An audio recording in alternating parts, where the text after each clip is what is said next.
almost different security environments, the Baltic Sea region, extended Baltic Sea region, and the extended Black Sea region. And of course, geographically, as well as in terms of resources, human resources, size, etc., one country is almost double the size compared to the other. But nevertheless, you've had conversations with the establishment, with experts, policymakers. Can you tell us, just to introduce the topic, how what the most important 2-3 takeaways are in each of the countries adapting defense postures based on your research? Absolutely. I think Russia's invasion has sped up significantly both countries' military modernization programs. So in Poland, they have increased their the percentage of their spending, the GDP percentage of their spending. Right after the invasion, it was increased to 3%, I think, and then it went up to 3.9. And I think just last week, Polish President Andrzej Duda said that it will increase in 2024 to over 4%. So that, I think, is a significant marker. Same in Romania, it went from 2% to 2.5% after the invasion. So for the Poles, defense spending, I mean, I think we see it in the news all the time. Just even yesterday, there was news that Poland is procuring 500 HIMARS systems. So, but you know, the defense spending, troop increases. Poland announced after the invasion that it would increase its currently 170,000 active military personnel to 300,000. So within the next 5 years, that is its projected goal. Also for Poland, they have announced that they will increase their military divisions from the current 4 to 6. And I think the fifth, there has been some movement about the fifth, where they created the first infantry, the first, anyway, the 5th division, it's in development. The 6th, we don't really know much about yet. I think towards the end of the year, they will maybe make some announcements. So Poland is seeking to radically expand and modernize. And in regards to its purchases and procurements, I mentioned the HIMARS systems. Also, there's a focus on the Abrams tanks. Shortly before the invasion, Poland purchased some new Abrams tanks. And then after the invasion happened, they purchased used Abrams tanks from the US, a little over 100 of them. So because the reason for that is because they donated so much to Ukraine. Their T-72 main battle tanks, I think they donated like 250 plus to Ukraine. And so there's now capability gaps that they're trying to close out and very quickly. Also, because of the necessity to modernize so fast, Poland has gone to other new partners. So they've gone to South Korea to make purchases. They've bought K2 main battle tanks from South Korea, howitzers, fighter jets as well, the Chunmoo rocket system. So there's quite an increase in procurements. And I think that like in the past year, at the end of the year, there were, I don't know how many billions dollars, I think $20 billion worth of active government-to-government case sales with the US. I might be quoting that wrong, but I'm pretty sure that's the number.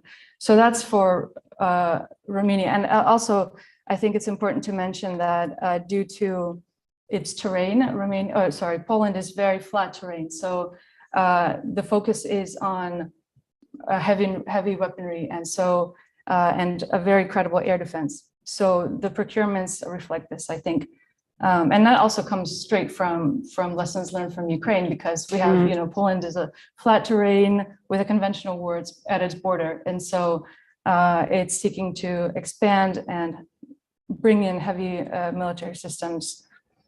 And also, I think it's important to mention, just as an aside, with the way that the terrain is, there are some vulnerabilities with this border. So there's a small stretch of land between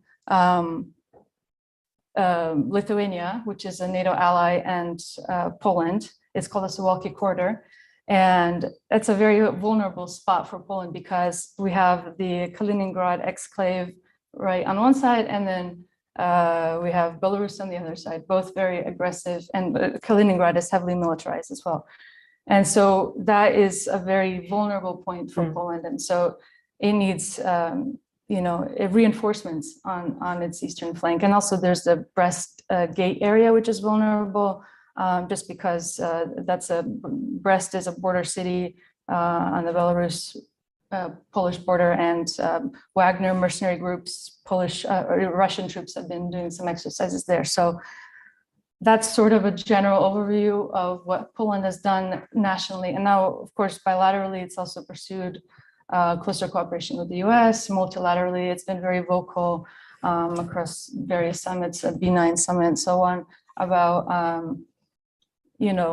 increasing NATO presence on the eastern flank, and also about supporting Ukraine. So they're very vocal about that.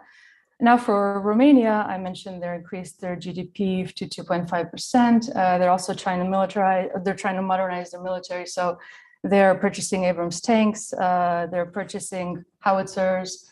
They've also gone to South Korea, in fact, and pursued some similar systems that Poland has pursued. So there's a sense that there's a developing interoperability between the two states, so that if they're faced with some kind of aggressive action, both know how to use the same system and can work and collaborate with each other. And also any incoming support forces can use those systems because they're buying them from the US and so on.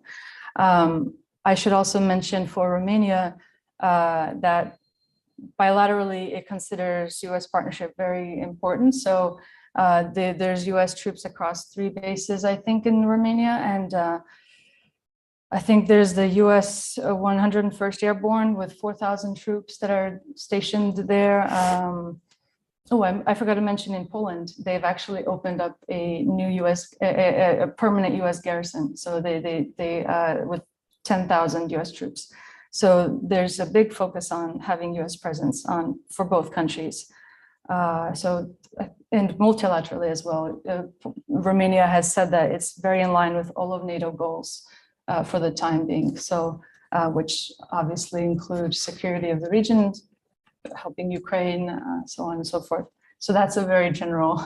Yeah, that's the introduction, right? To both countries on the eastern flank, yes. And to me, a common thread that I think will emerge from this, I alluded to it in our introduction, and I think we'll hear more from both of you, is really the focus on both countries, and we'll focus on Romania even more, the focus on their strategic partnerships with the United States, interoperability across the flank, but the United States is really the leader and sort of the reliable, at least technically, also in this context, politically partner that both are engaging in terms of creating this interoperability and trying to assure support and in the context of potential crisis.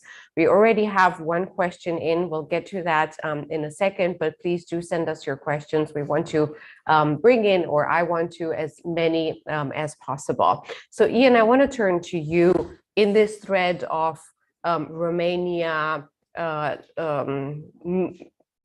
modernizing its military in an increased manner because of the full-scale invasion, and ask you about, you've looked particularly at the acquisition process that Romania is going through in terms of reaching its aims of modernizing its military to as high standards as possible. So can you tell us, just from a bird's perspective, through the months that you've been in the country, talking to experts, looking at the acquisition procedures, what are your main takeaways from that, just very broadly? How is it working? What is Romania prioritizing? And how do you assess these efforts from a bureaucratic as well as from a human resource perspective, as we are today in September 2023? Yeah, definitely. I think if you look at the actual, just starting with sort of the basic facts of the acquisitions that Romania has pursued, what was striking to me is that they're really still in the process of executing on a vision that was laid out in response to 2014 and to Crimea. So with really the exception of maybe the recent deal they closed for Bayraktar drones, which I think was very much sort of in response to the first maybe 3 weeks of the war, where everybody thought, Bayraktar will save us, and it's the glorious new wonder weapon. All the other main acquisitions are essentially still playing out this kind of core modernization plan that was implemented or at least designed after 2014. In terms of actually sort of executing on that, it's been fairly stop-start and has played out over perhaps a slightly longer period of time than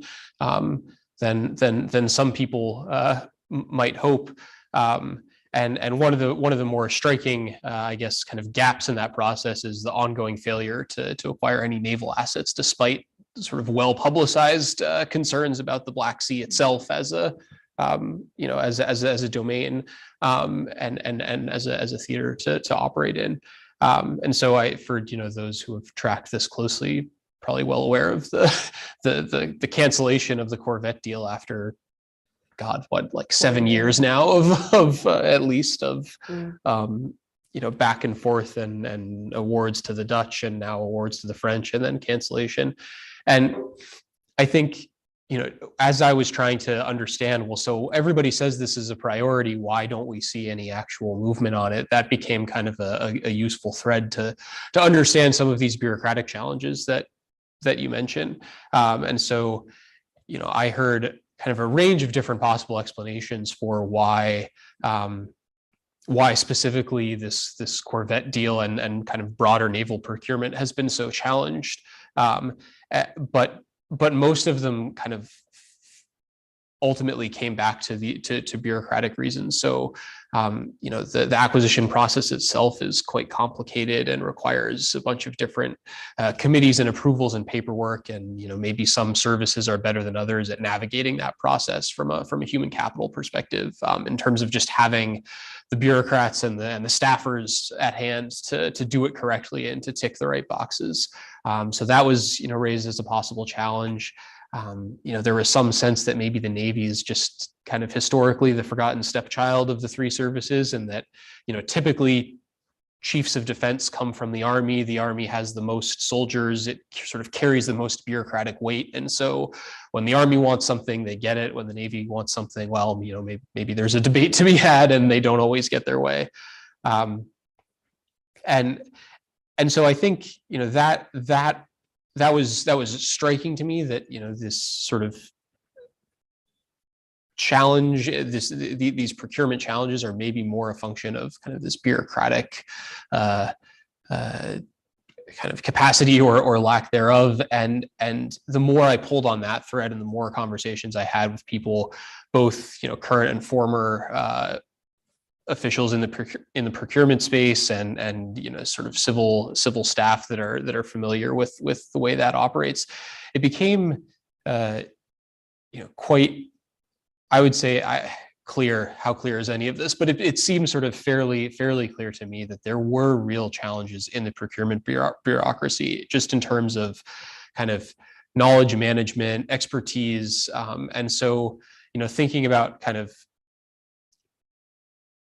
long run execution on these major acquisition plans that Romania has had in place for closing in on a decade now. That seemed to me to be kind of one of the major areas that possibly, from an allied perspective, the U.S. might want to think about as, or is this something that we can help address? Because basic things like having the ability to sort of cost out a program over its life cycle and then plan with money and understand that, okay, this program that we buy today is going to eat up X budget space over a 10, 15, 30-year operational period. It seemed like that sort of exercise was maybe, not done as frequently as possibly best practices might suggests. Isn't So. it also a matter of pricing? Because it's a lot easier to buy cheaper, smaller military capabilities. But if we're looking at, countries that are medium or small in their capacity to buy, Poland being maybe an exception to that, but for Romania particularly, it is quite an effort that needs to be backed politically in the long run. And the F-16s, partially the Patriots and the HIMARS are examples of that too, where Romania has been able actually to try to compete at scale with Poland and certainly with others in the region in terms of modernizing. How do you see that overall? Because we know corvettes and submarines are like the most expensive, right? Yeah. I think for the smaller scale, maybe, sort of relatively smaller scale acquisitions, I mean, they've ultimately happened. And I think this is sort of the disconnect is the political will and the desire to make these buys, I think is fairly, my sense at least was that this was fairly kind of unanimous across the political spectrum, that nobody really doubted the need for Patriot systems, but that, sort of dotting the right I's and crossing the right T's was kind of a longer process than perhaps it needed to be. And on the cost piece, the other thing that I think plays a role is the upfront, in the case of an aircraft, the flyaway cost of the platform itself is a small fraction of the total cost of the program over a 10, 30 year, however long operational life. And I think, I don't want to be sort of too cynical about kind of motivations here, but multiple people did suggest to me that perhaps the services were not really that enthusiastic about putting that full cost in front of politicians to say, actually, when you buy this, you're signing up for, it's not just, let's say 1 billion for the platforms, it's actually 20 billion over the full life. And so, but I think that maybe affects kind of the services then thinking about how do we plan out our budget over a 5, 10, 15-year period, because maybe they don't have the visibility into what the full sort of life cycle cost will be. So yeah, it's definitely a hard job to do. I want to turn, we've already gotten 2 questions and both are great and from the ground. So I'm so glad we're doing this in a hybrid manner so we can get people in from the region. And I want to start with the first, maybe primarily to you, Katja, as a comparison, but Ian, if you want to weigh in on that as well or add to it, you're most welcome to do that. And it's from Paul Hurmuz, who I think some of you know, who's asking, what is, in your opinion, the main reason for the disproportionate military response from the United States and NATO in the Baltic Sea region versus the Black Sea region after the Russian invasion of Crimea? That's a big question that many of us have tried to answer for a long time or tried to push against, but you having been really immersed in these things almost a decade later and seeing sort of the aftermath of 2014 in terms of the responses of the 2 countries, as well as in now a year and a half into the full-scale invasion. What's your take on overall NATO responses in terms of, is there a disbalance that you're perceiving? And if so, why is that in your understanding? Perhaps there is a bit of disbalance in the contracts. I heard from some Romanian officials that I spoke to that they're a little bit, maybe not jealous is too strong of a word, but that the US is seeking, the US is awarding contracts to Poland, not them. And so there's some, why is this happening? And I mean, my own speculation is that Poland has just been very vocal in its needs and what its goals are, whereas in Romania that is a little bit more vague, and that was also expressed by the experts I spoke to. They said we ourselves are frustrated because we don't know what our defense plans are. We are not very clear about what our strategy is, so we need to get that ironed out. And I think that the US will respond to that, but I think also they need help with this, and that's also been expressed. They need help with developing their defense plans. So I think just the posturing of the two states is a little bit different, also in how they are responding to the invasion and what they're donating to Ukraine. You know, Poland has been very clear about we're sending this number of this weapon system to Ukraine, whereas Romania has a policy where they are not disclosing what they're donating at all, and the reasoning is that you know, it's a security issue, but you could also see it as maybe some hesitancy that doesn't need to exist, and there's frustrations around that too. So I think just their posturing and the way that they are presenting their goals and their missions is different, even though Romania is also very clear that it aligns itself with NATO goals in the region, but actions, I think, speak louder than words sometimes. Yeah, that does make sense. What about you, Ian? Any addition to that? I think the only thing I would add, and with, you know, the sort of enormous caveat that obviously I have no clue what is said behind closed doors at you know, NATO headquarters, but it was striking to me in the conversations I had in Bucharest how much kind of Turkey especially seemed to lurk in the background in kind of framing these discussions about what an either kind of bilateral US-Romanian posture or relationship in the Black Sea region would look like, or a NATO sort of NATO posture in the region would look like. And so I don't want to, you know, I want to be a little cautious, because for all I know, you know, behind closed doors, Turkey is you know, has been on board with everything, and there's some other reason that we haven't seen a more, historically at least in the past, you know, sort of post-Crimea world, a more robust sort of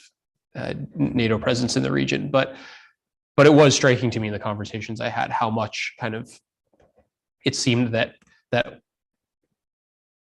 Turkey's willingness to accept a given concept, a given idea, a given policy was sort of a soft, or maybe not so soft, kind of limiting factor in the background, and that there really wasn't a lot of enthusiasm to do something on a bilateral basis with the US outside of NATO auspices, if that would be judged to be upsetting to Turkey. And so you know, that was something that I kind of was a little out of scope for what I was digging on, but ended up being more prominent than I anticipated. I do want to mention something that I think I want to advocate for Romania a little bit, because after the invasion happened, NATO did increase its enhanced forward presence from not just the Baltics and Poland, it increased it down to Romania, Slovakia, Hungary, Bulgaria. And I know that Romania was it was advocating for this. And the fact that NATO did come and bring battle groups to the south is significant. Absolutely. I never thought about that, but indeed it must be granted to Romania to push for that decision, because I don't think the others necessarily volunteered, if we're looking at the track record over the last, well, since 2014. So I think that's the region is just as important as the willingness and the policy, really, in terms of visibility too. And in that realm of visibility, we have a question from the Mihail Kogonicianu, the MK base near Constanța. Greetings from there. Greetings to you back, Drew. The question is, what do you think explains the Romanian government's reticence to talk about the specifics of its material assistance to Ukraine, particularly in comparison to Poland or even other Western European countries? We don't have an official explanation for that, but if either of you would like to speculate on what the context of that is, I think it would be helpful. I asked this question to the experts I spoke to, and they said, you know, we just don't have the systems to give to Ukraine. A lot of our systems are worse off than what they have, because the Romanian military, I mean, their main battle tank is still the Bison, which is a Soviet era tank, and they're trying to modernize it, and they're trying to, the Abrams are coming in, so they will maybe replace or enhance or something. But they said we just don't have good weapons to give, perhaps. Another speculation, I mean, this is clearly just speculation. They said maybe it's more profitable to sell to the global south these weapons rather than donate. I don't know. This is just what I heard from one expert. But I think in the end, a lot of experts agreed with the mainline idea that it's a security issue, and we really don't want to, give any kind of provocation for Russia to come at us, because we have these gaps and weaknesses that we are cognizant of. And I think a large number of the experts I spoke to expressed that idea, and they supported that idea. Yeah. I guess, with the similar caveat, this is, at best informed speculation, and probably not even that. I would second your first your first take or explanation that really there's nothing good to give. And my kind of read on the conversations I had is that the security risk story is a handy explanation for the reality that there's nothing good to give, and that maybe, I mean, pre-war there were, I guess I wouldn't say Romanian-Ukrainian relations were unfriendly, but there was some maybe tetchiness about certain bilateral issues, and so my kind of read on what I heard from folks in Bucharest is that it was more that kind of the security story was a nice way to explain the reality that there's nothing good to give, and that maybe this isn't as much of a winner politically in Romania as it might be in Poland, that because of this sort of tetchiness, as I said, in the relationship. And I guess just two small points in terms of the actual sort of potential content of any deliveries. I mean, not only are these upgraded Bison main battle tanks still fairly limited in capacity compared to more modern counterparts, but also they're not even fully, at least my understanding is they're not even sort of fully interoperable with a baseline like T-72 or something, because they're actually sort of homebrew Romanian, takeoffs on the Warsaw Pact era equipment, because Ceausescu was so determined to have a fully autonomous, fully independent defense industrial base. So the motor is different. I think a lot of the fire control hardware is different. So even if you did donate them, it's not clear to me that it would be a net benefit, just given the logistical challenges of now you have yet another tank to sustain in your logistical tail, and it's a whole different set of spare parts. And then the other thing in terms of actual content that maybe has made its way to Ukraine from Romania is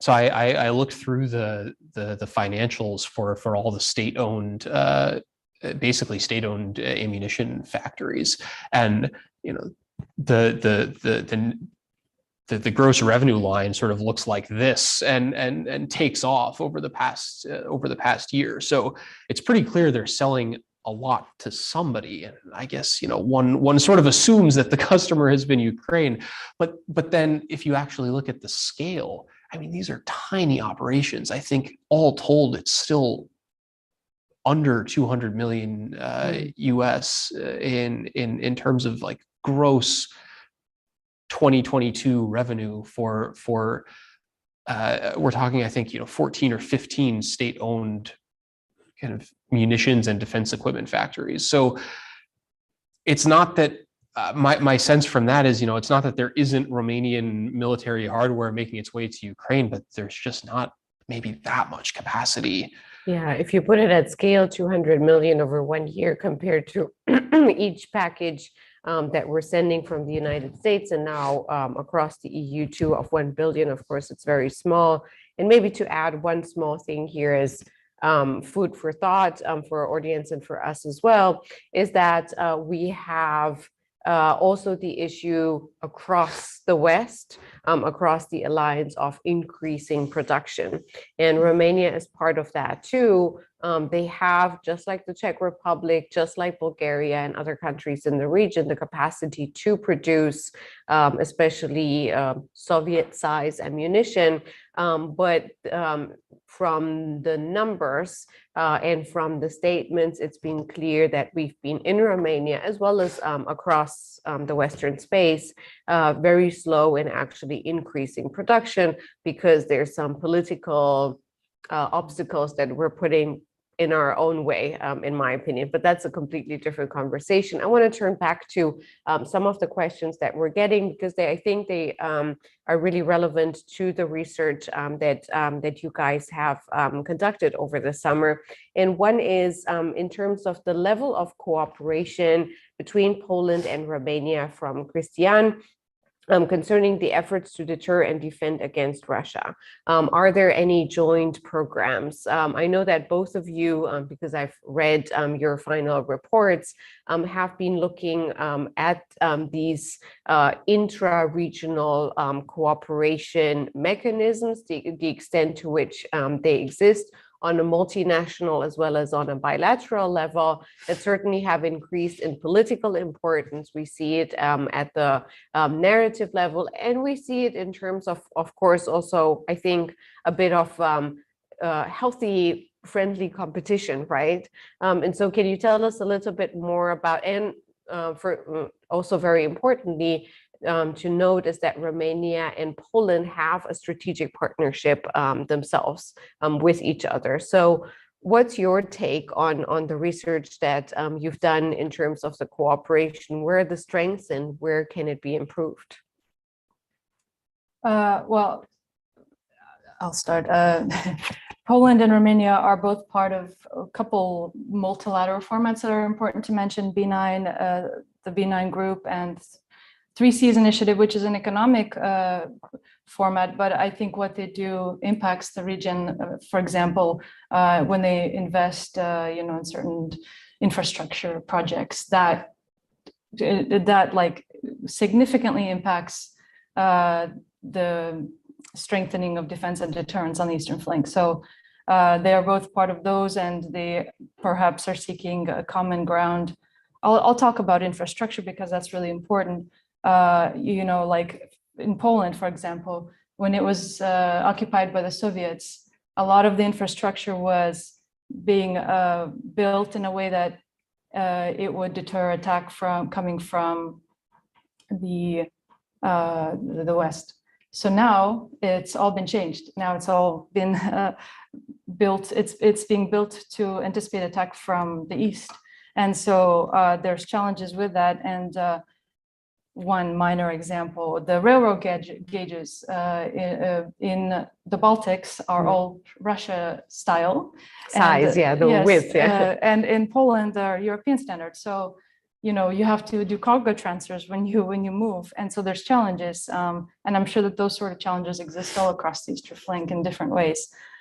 So they are, I think, I haven't done the research on what specific projects Poland and Romania are pursuing in regards to infrastructure, but I'm sure that they exist through these various formats that they talk about these things. Like infrastructure, I think that's one of the main challenges for both countries. And also when we talk about heavy artillery, we're faced with a conventional war. Heavy artillery tanks are very important for Poland and Romania to procure, but bridges might not support the weight of these kind of heavy equipment. So all of these minor things actually are really big things, and I think there's a lot of area for cooperation and collaboration for both Poland and Romania, just as an example. I guess I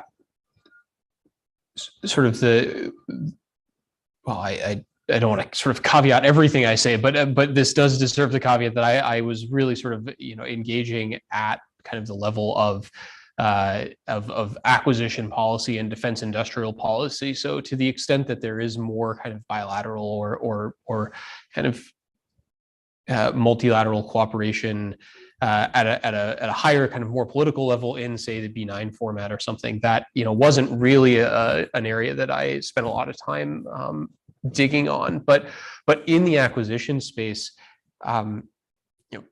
frankly, it's I don't think much comes to mind that would be indicative of of meaningful cooperation or collaboration currently. Though looking forward, Poland and Romania will both operate many of the same systems. They're both going to be operating Abrams. They're both going to be, they both do operate F-16. They're both HIMARS operators. They both operate versions of the Patriot system. I think I'm not sure that's an exhaustive list, but that's that's 4 major systems already. Yeah. And so I think. And then the U.S. also has its own assets of those those systems forward deployed in the region. So I think there's ample opportunity to cooperate in the future in terms of having kind of a shared supply chain, a shared local kind of maintenance and repair capability for these systems. I think the challenge will be making sure that you don't do it in a way that's duplicative, and so you don't have sort of kind of these balkanized, MRO capacities that are only set up to serve like the 50 Romanian Abrams when, you've got 350 Polish tanks of the same, essentially the same vintage next door. And there's obviously a lot of political pressure to make sure that you sort of secure your own share of the pie to bring the maintenance work for these systems in-house in your own country to support jobs and economic development. And I think maybe finding ways to make sure that that's done in a way that is complementary instead of duplicative will be valuable. So we only have a few more minutes left, and a bunch of questions to address. Unfortunately, we won't come to all of them. But I'll ask you one last question from the audience with a kind request to keep your response to under 2 minutes, so we can wrap this up in time and then transition to our next panel that I'll talk about in a minute. But very quickly, in your perception, based on the conversations that you've had with experts in the region, what it has been, if there has been any Russian response to the military modernization, to the modified and amplified defense postures of the two countries, in terms of what people are perceiving on the ground, and of course what you've seen directly from Russia in any either defense in the defense realm in terms of response, or in terms of political narratives and posturing. And maybe I'll ask Katya just about Poland, and then Ian about about Romania, sorry.